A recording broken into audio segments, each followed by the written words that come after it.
pleasure to welcome you on behalf of Mr. Ivan Pavić, Rector of the University of Split. This is the first International Social Transformation Conference, and I am very proud that it is taking place here at our university, in this beautiful building, at the Faculty of Economics, and also very important in our city, Split. The main question of this conference is energy the money of the future? The conference is going to be the largest event in Europe devoted to alternative monetary methods. As you know, around 150 delegates and speakers, among whom prominent scholars, scientists, and economists, will gather to discuss the fundamentals of monetary system and propose sustainable monetary methods. The main focus of the conference will be the relationship between the dynamics of financial and energy flows and the visibility of energy-related currencies. Finally, I wish to all of you one pleasant stay here at the Faculty of Economics. I wish all of you the successful this conference, and please enjoy this 1,700 years old town. Welcome once again.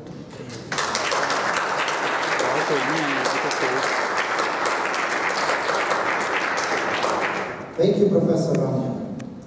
I am sure you are all here just like me, fascinated by the modern beauty of the economics faculty, which hospitably opened its doors to our conference. It is an honor for me to introduce to you the faculty's dean, Professor Željko Garačan.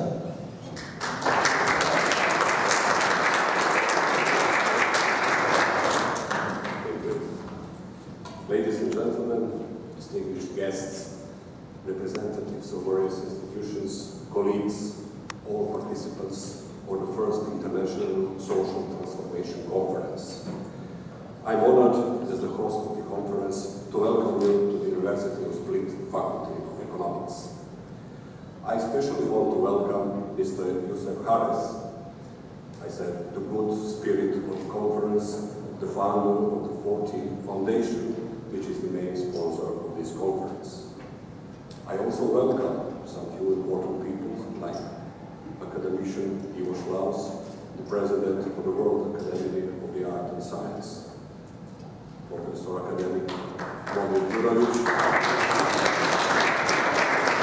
the president of the Montenegro Academy of Art and Science, Professor Raoul Weiler, who will be the key speaker for this conference. As you know, the city of Split is the organizer of the conference as co-organizer for us, and I welcome the representative of the city of Split, Mr. Nikola Horvat. Well, a few months ago, I met with the organizers of the conference for the first time. After 5 minutes, someone yet said, after 3 minutes, I promised the full support in this project. Today, I'm happy that this conference came to its realization just at the Faculty of Economics in Split. Although the title of the conference does not refer directly to the economy, the main topic of the conference is very appropriate to the Faculty of Economics. The current economic crisis has renewed interest in the need for global monetary reform. The ultimate aim of this first International Conference on Social Transformation Energy Currency is to place the study of alternative monetary system within the mainstream of economic thinking and the way global monetary reform onto the political agenda. Since the monetary system is extremely complex, it would be necessary to examine multidisciplinary and interdisciplinary, and this conference intends that. The path to the new monetary model will certainly be long and uncertain, but is necessary to start thinking of our future and within this aspect. The proposed model, based on energy as a primary value, may be controversial, but I think that the serious progress cannot be realized if we go on beaten tracks. To all participants of International Social Transformation Conference. I wish successful work and that the conference will provide answers to the questions put to its task. I must mention that I am particularly pleased to be part of this event in Split, especially the Tesla initiative takes action to establish the Nikola Tesla Memorial Prize in Arts and Science. Nikola Tesla has not experienced the honor he deserves for his contribution to the betterment of mankind, and this is a great opportunity to rectify this historical injustice. Thanks to all who are in any way took part in this project. I wish all guests to have a pleasant stay in our city, for which we used to say the most beautiful city in the world. I want to feel you comfortable in the areas of our faculty and to achieve expected results of this conference. Thank you very much.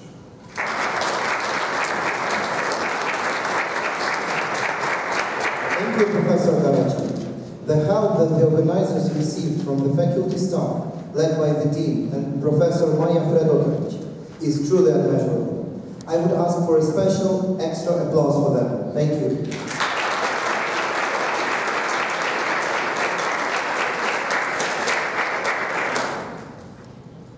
Perhaps many of you wondered why the Conference on Social Sciences is dedicated to the memory of Nikola Tesla, who has been an electrical engineer and whose birthday is today. We hope that the following short video will introduce more clarity to this issue. The impact of Tesla's inventions goes far beyond the scope of engineering. They literally shape the modern world. And it is easy for us all here to see the profound symbolism in the clash of Tesla's breakthrough ideas with the profit-centered thinking of his epoch. The video I'm going to show is a bit unusual. We did not participate in its production and disagree with certain assertions, but it has been prepared by the true enthusiasts, one of the reasons that determined our choice.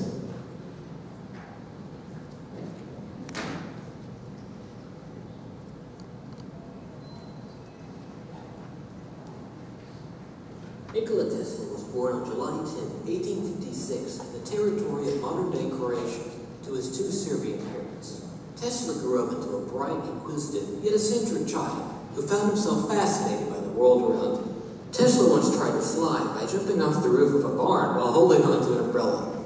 He devised a bug-powered motor using June bugs, but had to abort his experiment after a friend decided to eat some of the bugs. Tesla once attempted to generate electricity by rubbing two cats together, which resulted in two very mad cats and a scratched-up Tesla.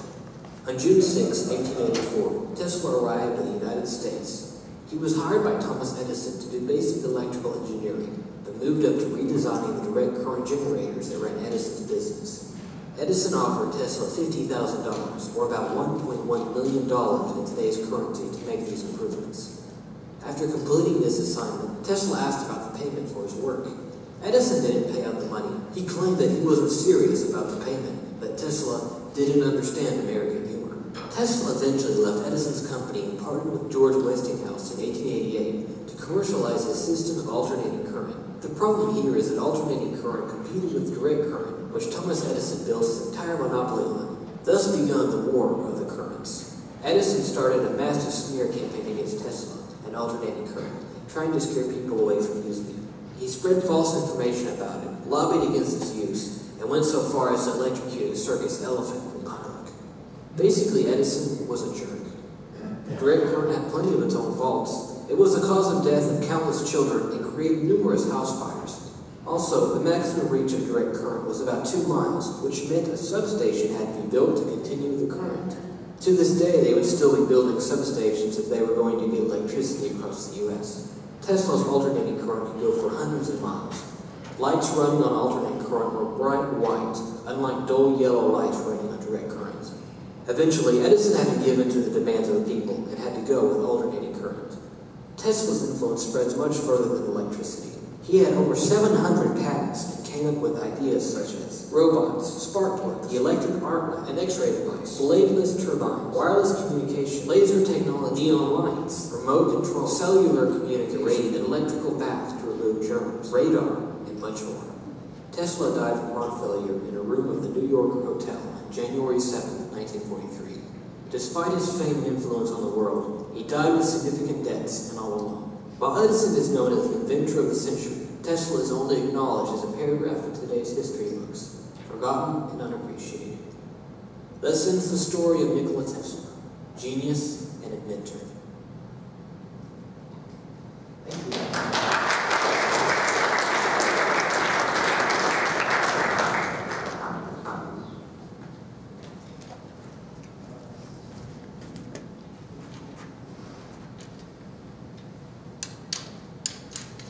Thank you. I hope that many of you already had a chance to glimpse the fairy tale beauty of the ancient and ever-young Split, the true Adriatic pearl. The comprehensive support of the city administration, their keen initiative, surpassed all our expectations. Please welcome the head of international cooperation for the city of Split, Mr. Nikola Horvat.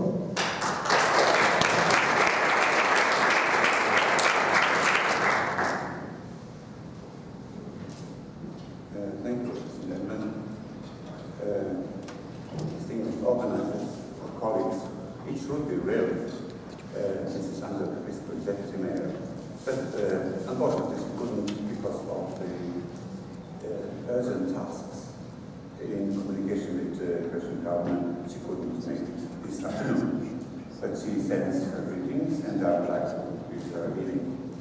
Her name and mine personal. Would like to address you at the beginning of this event on behalf of the city of Split administration and wish you heartily welcome in our city. I believe that in spite of your serious dedication to the work during the conference, you will find the opportunity to get to know the city of Split, to see at least the part of rich cultural heritage of this town, which is proud of more than 17 centuries of its history, the town which has developed from Roman Emperor's palace and has become, well, not more, not less, but the most beautiful place in the world. The preciousness of our heritage is recognized by UNESCO, which has entered our old city core in its register already in far 1979.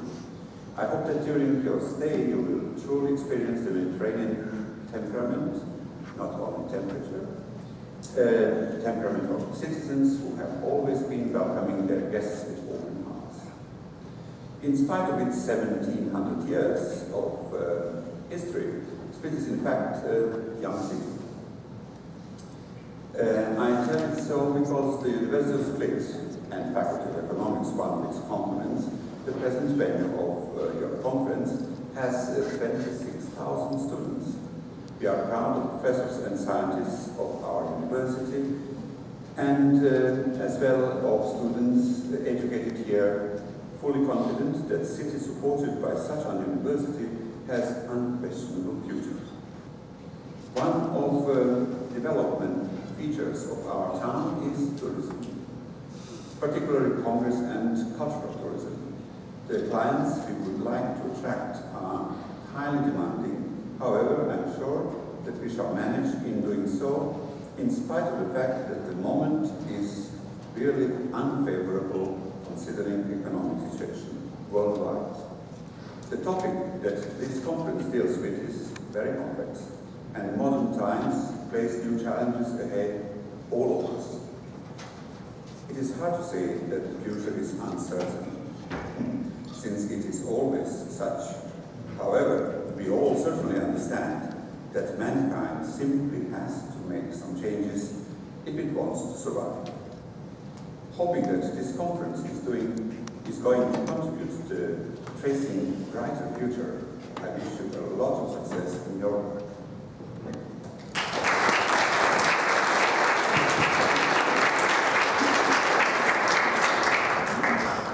Thank you, Mr. Horvat, on behalf of all organizing committee. And please send our compliments to Ms. Ikovic. Now, the time has come for the keynote presentation. And I would like to invite our three speakers to join me here at the Presidium. Professor Ralph Weiler, Professor Omir Djurmic, and Professor Ivo Schnauz.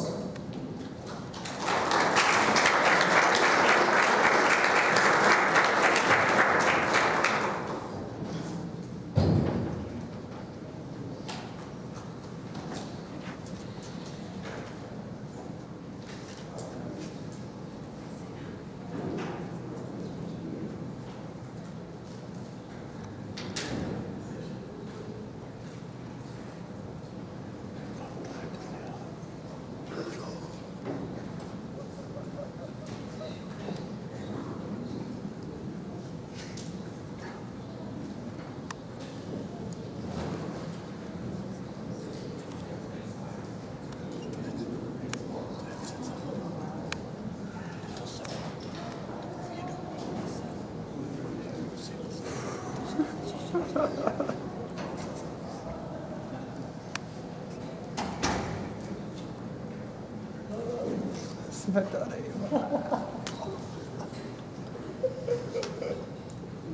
first speaker is a name synonymous with advanced thinking on sustainability. He has published widely on this field with the Club of Rome. He is former president of the European chapter of the Club of Rome. Currently, he teaches a unique course on ethics at the Leuven University and has advised the EU on many occasions. Dear colleagues, please welcome Professor Raoul Weiler.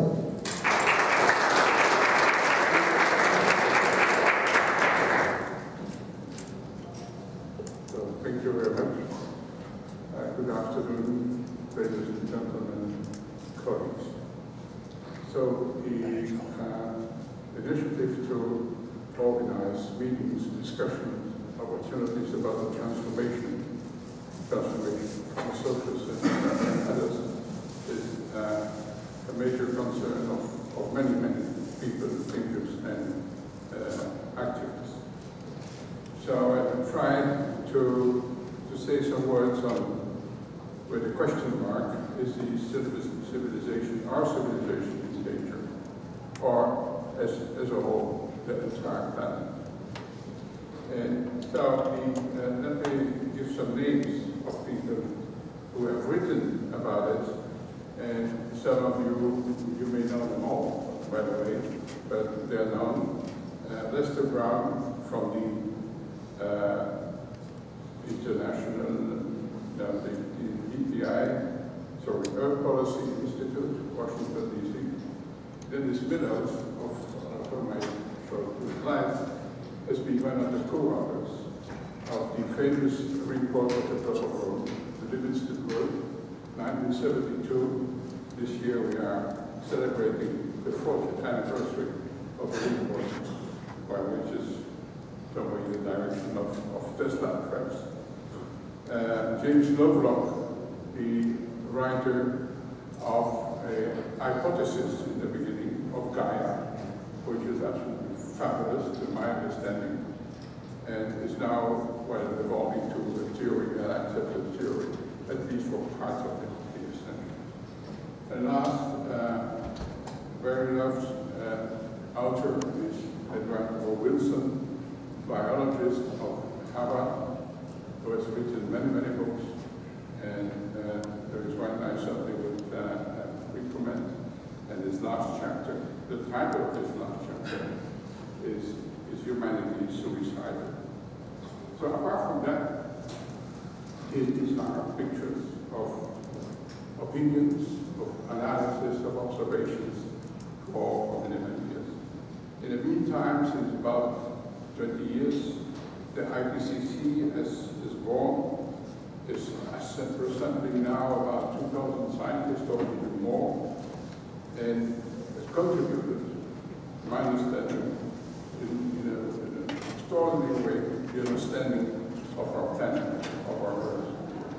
So we cannot anymore exclude the thinking that is going on, even when mistakes are made. But mistakes are still human characteristics, I would say.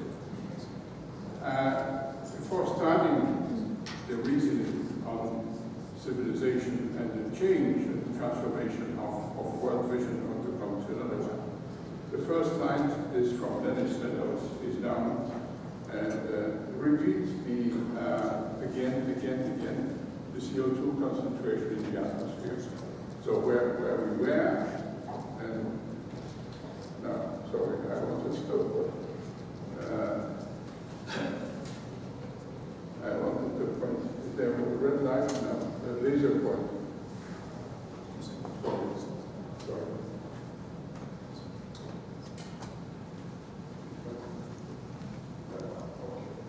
So, yes, there it is. So that was what we were about, what we are observing now and where we come from. The next slide is also from Dennis Meadows, and said is indicating there. I presume the data are correct. However, one can have doubt about the data we are which are accessible to us about energy and fossil energy, is that from a certain point on, the return on investment is slowing down. Good. The frame. I have two other slides from a well-known report from German Energy, the great German experiment on renewables. I recommend to read that in the sense that what happens in Germany, or the planning to go to 2050, to be able to produce 80% of the electricity by renewable energy, by renewable sources. This is a significant figure of what is going on.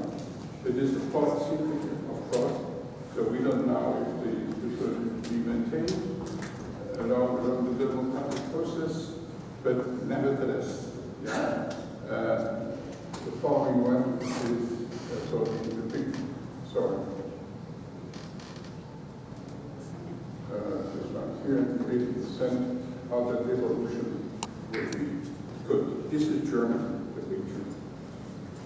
Next slide, very significant, has been a study made, last published this year, June 2012, and the German one is from 2009 or 2010, so quite recent, is what is going on in the US, or what is going on in the thinking in the Harvard Business School.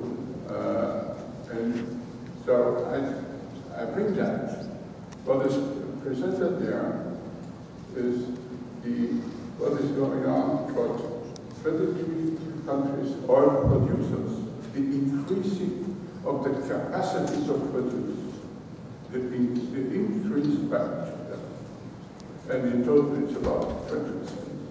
This represents, that picture represents the investment which is going on to have more fossil resources for energy. Well, there is a text I need to read. So we have there two fantastic opposite pictures of what the future, not so far, 50 years about, can be or will be. The US is the business as usual. Germany with Europe, but Germany especially as the biggest industrial nation in the EU and Central Europe inclusive, as a vision to deal with the situation, Earth situation, many people think we are. Now, so in fact, when we look, say that our civilization is in danger, or we are looking for a new vision, I go back to 2,000 years ago, which is not so long for the city, I heard, and I visited yesterday, that the Western world, European world, has been based on two premises. First, the human species is above all other. And the human species has been created by a creator, and I need here don't specify first. That is the first one. So the human species can dominate and play the master of order. The second one, by the same origin, if I may, or the same roots, is that the Earth's resources are for free. What does it mean? What does it mean, first, the human species? The human species has, in this philosophy, in this world vision, in this approach, taken out of the natural environment. So, the nature is away. There are reasons for, but that's our situation. It has been in that definition, in that vision, the way that we are now, we are still under influence. And the second one is that the resources are for free, and there were also reasons for that. So being the master, so we can do what we want. And at noon, in a discussion with colleagues, So when something is for free, it's very dangerous, unless one accepts that there are limits. And then, okay, we are not so far. But all that will mean that we live in a value system that is the essential point, based on these two premises. So, what has been the evolution, and where is my projection, is that the first we had a theocratic or theocentric world vision in Europe. Maybe afterwards in other places as well, but then which has evolved to an anthropocentric world vision, with the inclusion of a number of religious premises, and which has been changed in the long process which started in the period of the Enlightenment, which is unique and characteristic for our Western civilization or culture, that the rational scientific approach has a right to exist independent of any religious doctrines or assumptions. So that means, as I said, I repeat that. So from theocratic, theocentric, anthropocentric, that the value system which has been built is a consequence of the roots of the premises and not the contrary. So it means that when we think that we humankind, that we need to change, we need transformation. We are in a transfer situation. That our value system has to be adapted to the premises we will accept. Which is then the next one, I call it, and the influence of people I've mentioned and many others in the beginning, is that we have to evolve to an eco-biocentric world vision. That means, in fact, that the human species is not more than another one. Yeah? So Darwin came in the 19th century, not so long ago. That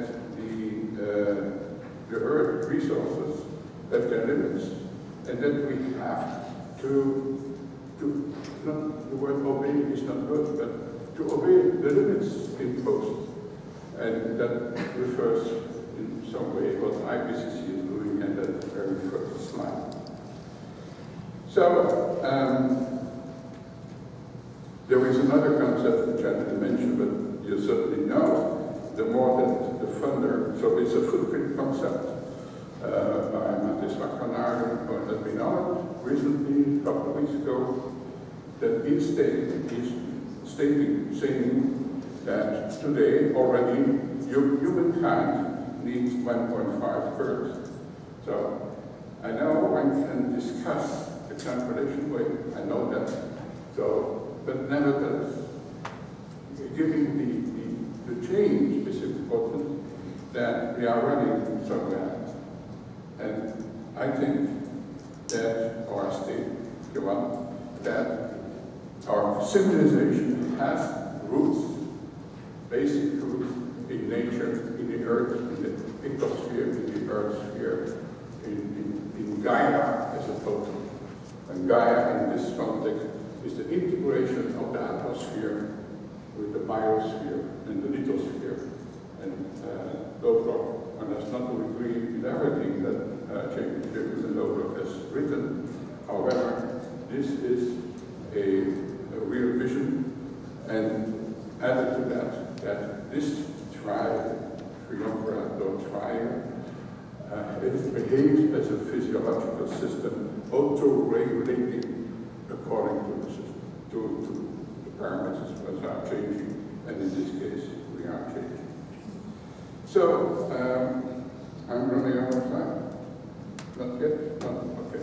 So, this is the first time that happens to me, but anyway. So, can we go on? That would be the first question. And in my lectures I said, which was not really accepted by the students, that I said, well, even if we discover a lot of fossil energy sources, we may not use them. So I don't know how you feel that. So if we look at the first picture of the global warming, IPCC, etc., so we should stop to use them. But what do we see in the previous slide is that the investment, US and the very few companies, well, 10, I don't know, so rule the world and not the reverse, that they invest. So there is a complete negation of what a number of scientists are thinking and looking for. So a colleague, John Bernard probably, Shel Nuber from the Potsdam Institute on climate change, or the impact of climate change, is a beautiful article. He said, anyway, what we are now learning and accumulating on knowledge, that on the Earth, which was not there before, certainly not in an integrated way that is happening now, there will be, or we are living, a second Copernican revolution. This is an idea I absolutely find fantastic, in the sense that when there has been something really, really important, but perhaps not measured in that sense, is that the Copernicus changed the world vision, that from geocentric to an heliocentric, but at the same time changed completely the picture of man, of itself, of himself. So, what IPCC is doing, what all the publications are bringing, the knowledge which is coming on, and also the threats which are clear. I didn't mention the threats, but there are known: deforestation, water, energy. So there are many. It's not only global warming, by the way. It's much more. Yeah, the biodiversity is claimed by many as essential for us alive. But anyway, so that the vision. Can we escape to evolve to what I call the eco-biocentric world vision? So I belong to them that we cannot escape. And it's 20, but it's not sure. And if we try to escape, then in my text I speak about the collapse of societies, of cultures, have happened during the existence of mankind. So this is not new. And there's nobody that can say it will not happen in the future. So that would be silly to say that concerning children's story. So I think I'm coming to the end of my presentation. That the philosophical part is let us say, maybe over the heads of the title of the conference, but on cost, etc. So that I am absolutely convinced that if we have to change values, then we have to change the premises that are related to the values. So I am very pessimistic that economists will find a new economy when they don't change the premises. But, so this is also what I'm thinking, so that economists here present shouldn't shoot on the pianist. But somewhere there is the logic.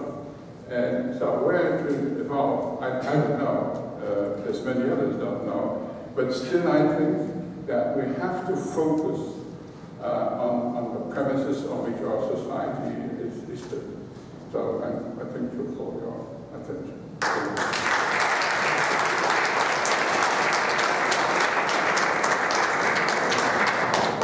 Thank you, Professor Euler.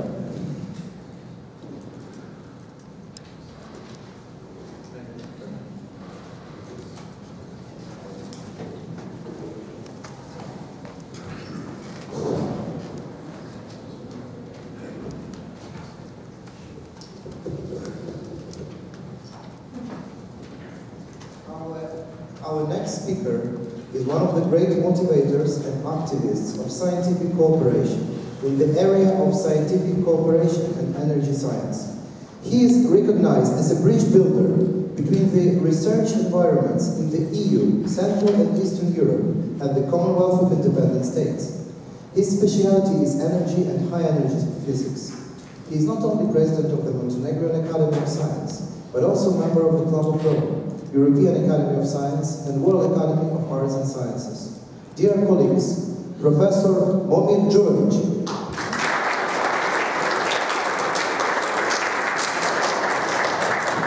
Thank you, Mr. Chairman. I believe you don't mind if I speak from here, since I want to see what I'm showing to the audience. Distinguished participants of the conference, the organizer, thank you for inviting me to say a few words on a very hot topic.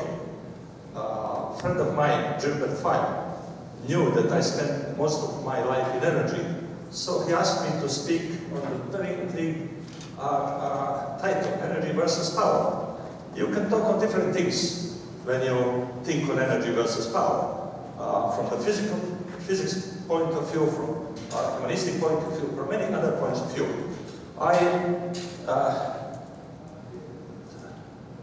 It's not right.